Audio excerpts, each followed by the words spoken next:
অভিনয় হচ্ছে একটা শিল্প, it's an art you know. অভিনয়টাকে নিজের মধ্যে ধারণ করতে হয়, তাহলে এই বইয়ের সত্তাটা আমি যখন নিজের মধ্যে জাগাতে পারবো তখনই কিন্তু এটা আমার বহিঃপ্রকাশ পাবে। আমি সুন্দরভাবে এটাকে প্রেজেন্ট করতে পারবো।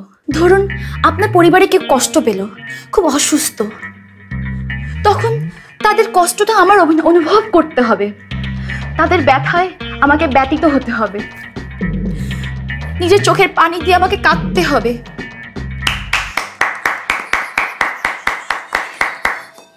I liked it.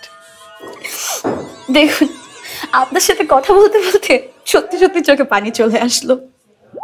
ভাই আমি কিন্তু অ্যাক্টিংটা করতে চাই, কবে আপনি আমাকে কল করছেন?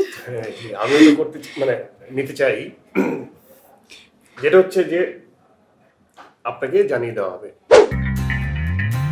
সবকিছু ঠিক আছে, কিন্তু আমি কিন্তু বাসায় শাড়ি আর 3 পিস পরতে পারবো না। শাড়ি আর 3 পিস, হ্যাঁ, এটা পারবো না। পড়তে পারছেন না, না, এই একটু নোট রাখো। শাড়ি আর 3 পিস পড়তে পারছে না। আমি বাসায় শর্ট স্কার্ট অথবা জিন্স পরবো। শর্ট? হ্যাঁ, শর্ট স্কার্ট। হ্যাঁ। 3 পিস কি? জিন্স। জিন্স। ও হ্যাঁ, দেখতেই তো পাচ্ছি এখন একটা জিন্স পরে আছেন। বাহ, সুন্দর লাগে না এতে? নোট রাখো। আর বইয়ের অ্যাক্টিং করতে হবে বলি যে বইয়ের মতো ঘোমটা দিয়ে আমি থাকতে পারবো না। না, একদমই আমরা ওরকম যাচ্ছি না যে ঘোমটা দিয়ে থাকতে হবে, তাহলে মায়া তৈরি হতে পারে নাকি? গুড পয়েন্ট, ঠিক আছে, ঘোমটা দিয়ে থাকতে হবে না। আর